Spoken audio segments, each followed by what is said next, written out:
Do you feel weird in front of the camera? No. I feel weird.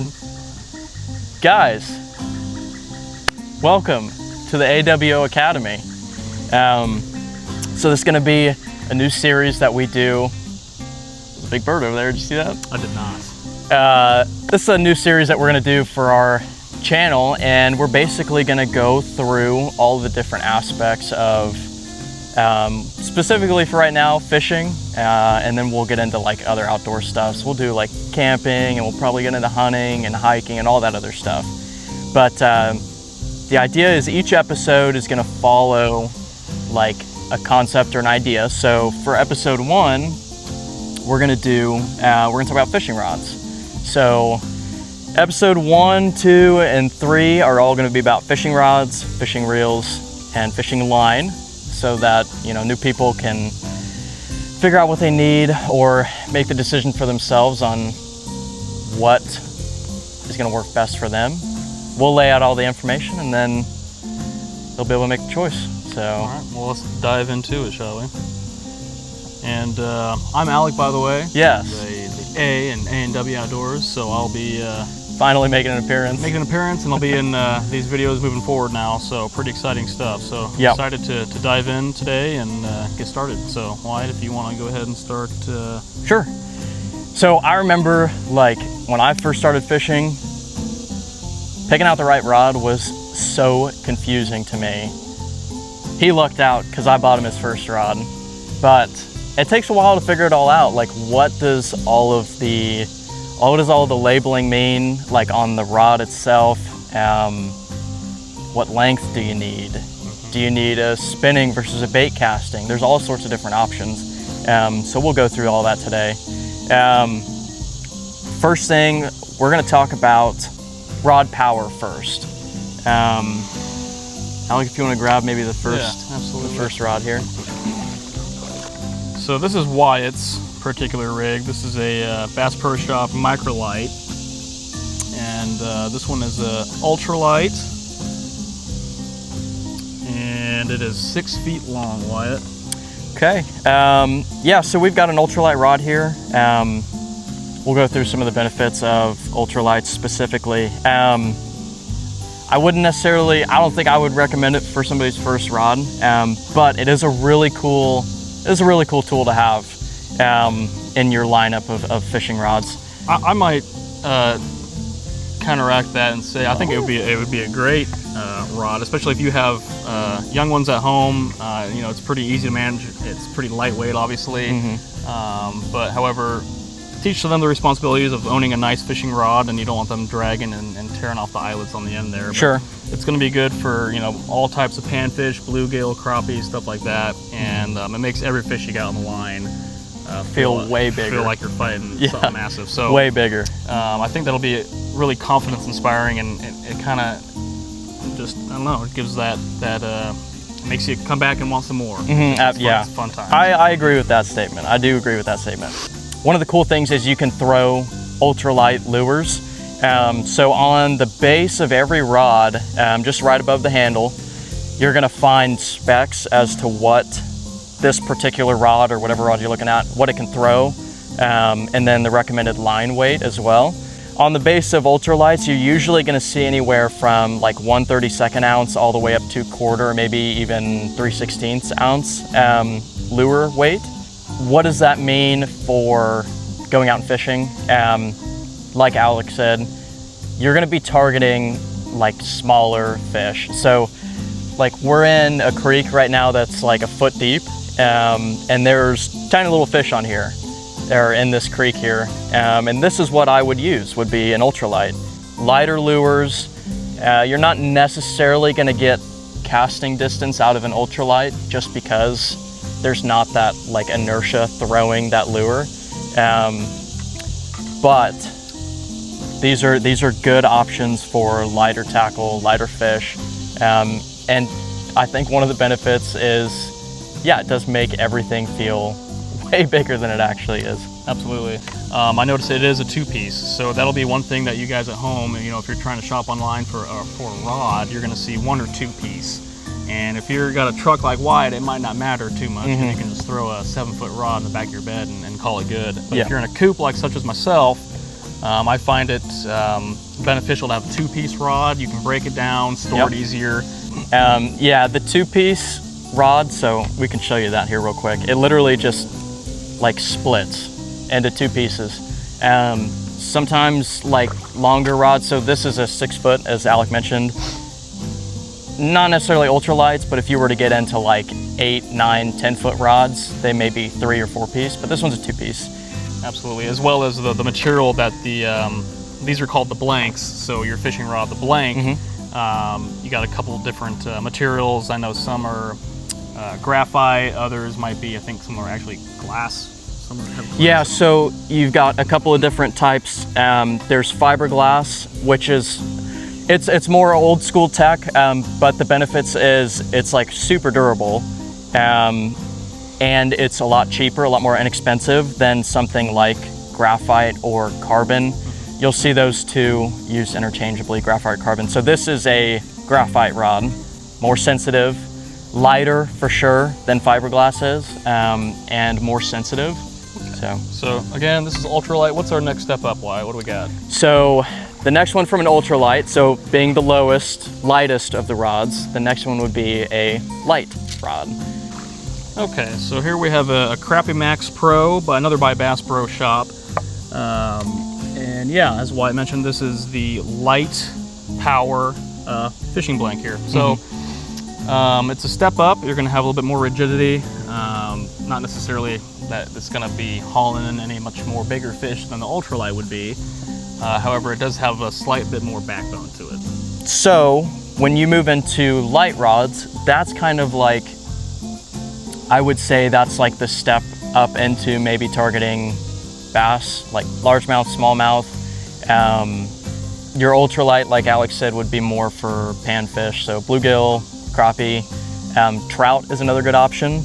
This is gonna be a good go-to for more like finesse options is what we call it, where you're really trying to get that lure or that bait, typically a soft plastic, looking a little more natural, having a subtler, more finesse presentation.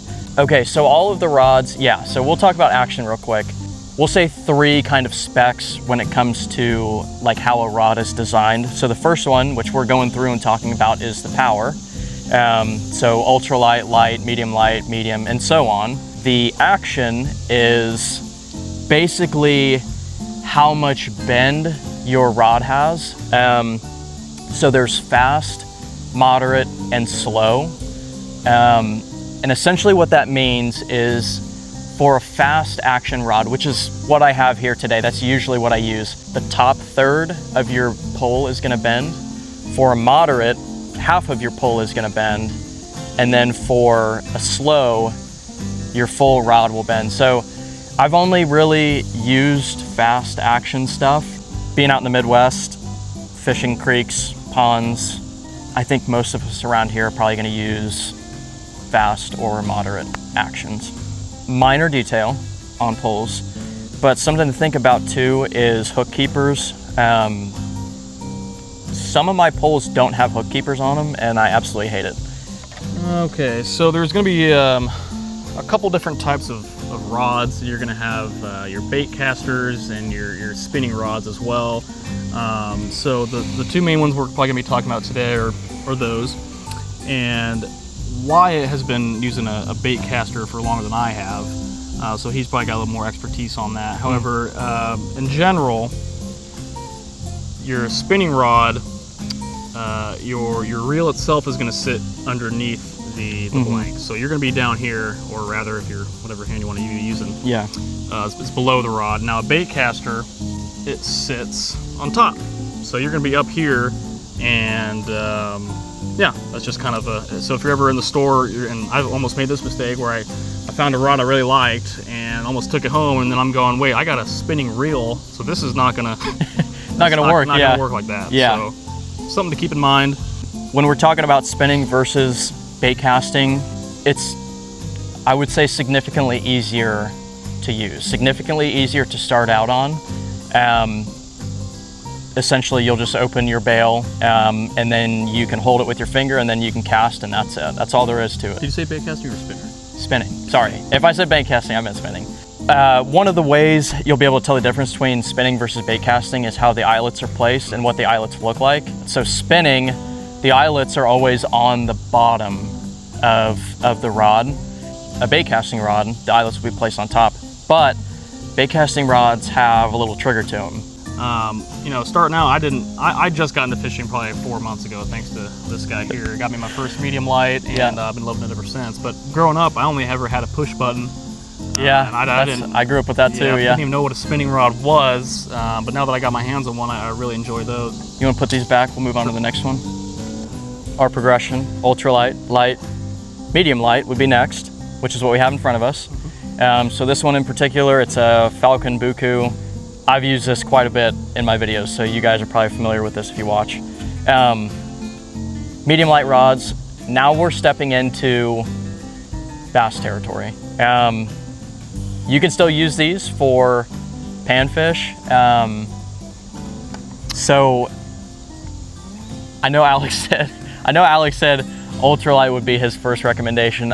I actually would recommend a medium light. I think this rod, not this one in particular, but this size, action, power, all that stuff. This is exactly how I wish my first fishing rod was.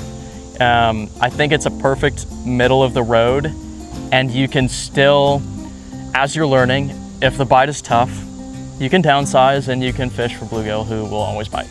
Yeah, that's why I mentioned the medium light was the first rod that he gifted me for my birthday, and I have loved it ever since. And it's been a great rod for me. And just like he mentioned, you can downsize, get some crappie, bluegill, or I literally just caught my first PR, my 4-pound bass on my medium light too. So, I mean, it definitely has enough oomph to get. That's on our Instagram, by the way. It is. If you go follow our Instagram, AWO Outdoors, you'll see that 4-pound bass. You will see that 4-pound bass. So, but anyhow, yeah, medium light, great rod, and it's quickly becoming, again, one of my favorite versatile do-it-all kind of setup. So, and we'll go over weight real quick. So this is saying that for this rod, you could throw 1/8 ounce all the way up to 5/8 ounce.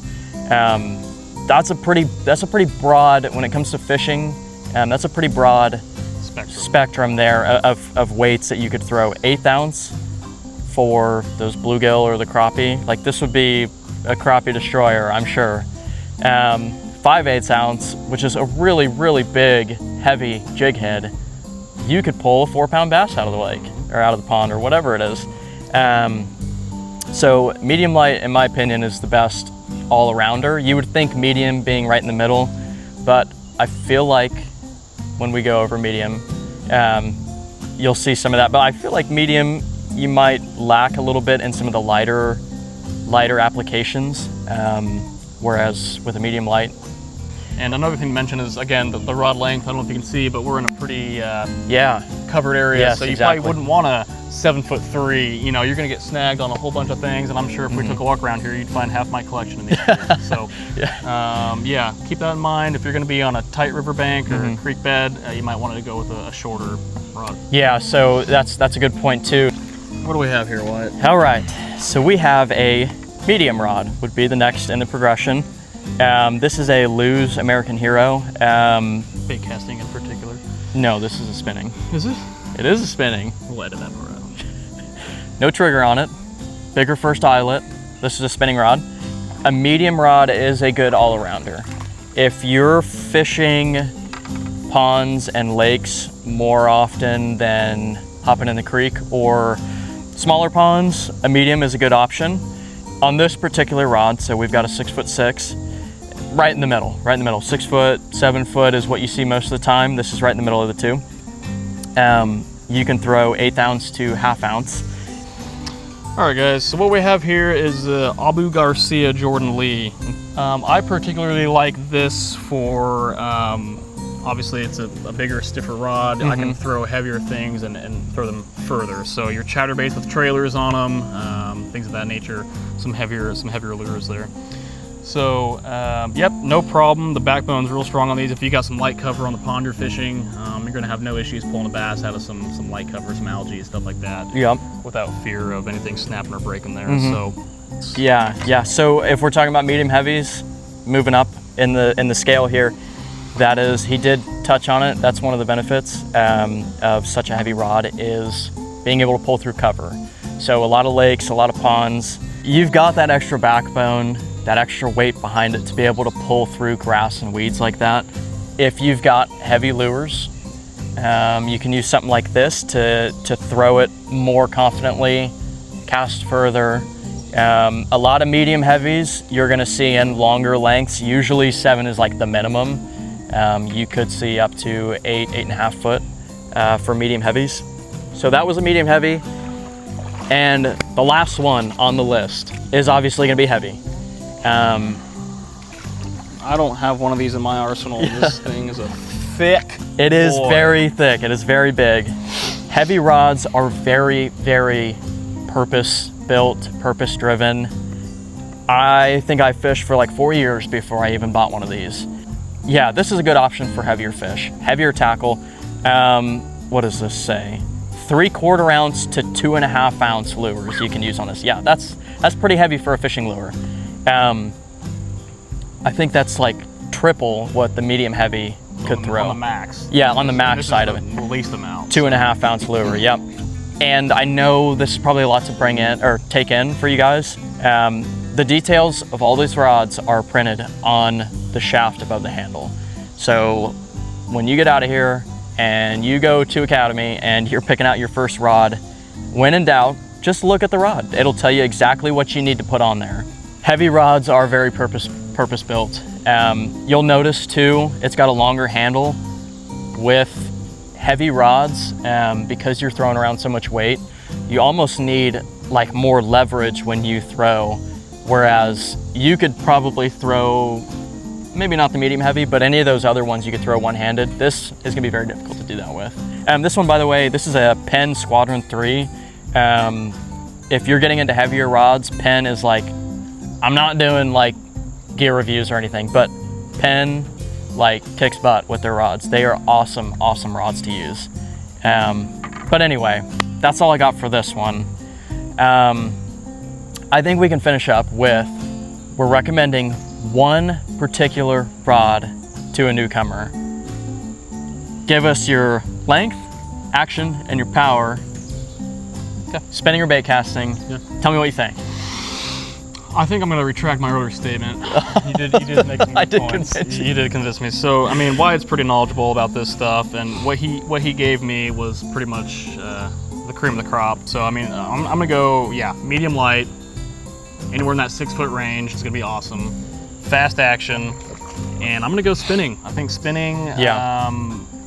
Guys, bait casting is kind of a different animal. It is difficult to learn. I feel like if you were to start on that and you had a bad experience with it, It might turn you off. It might turn you off a little bit. Yeah. So we don't want that for Yeah. sure.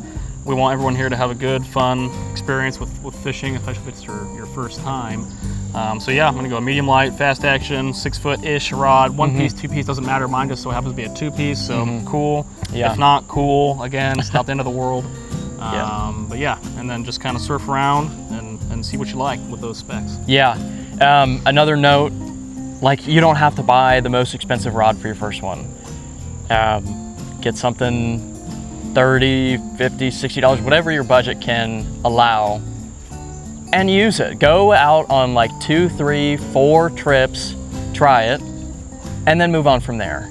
That's when you get into more niche applications.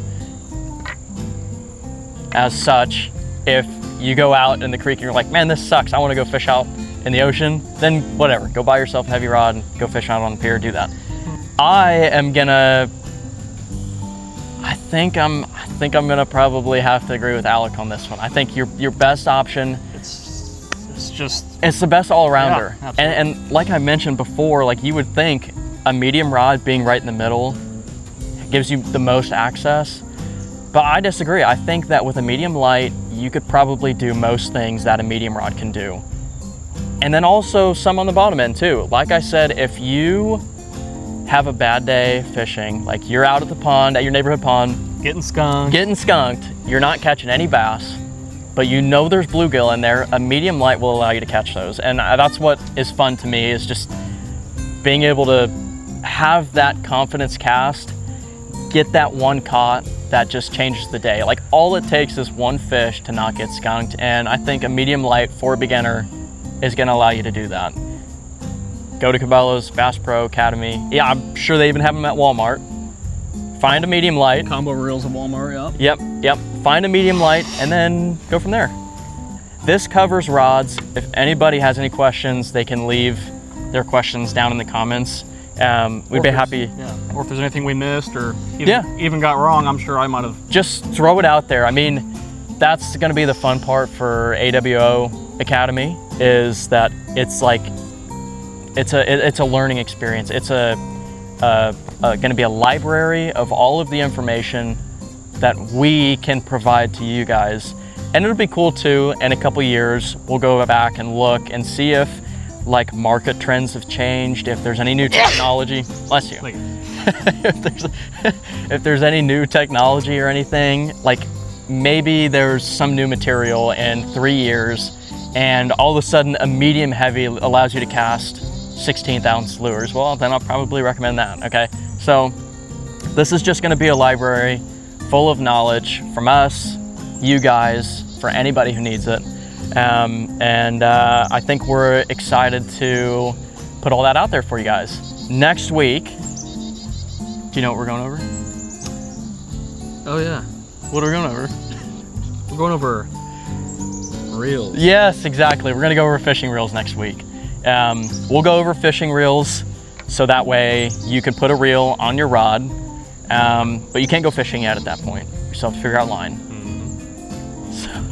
So after, don't you dare go fishing until you watch that video. Oh, of course. You guys have to watch week 1, week 2, and week 3.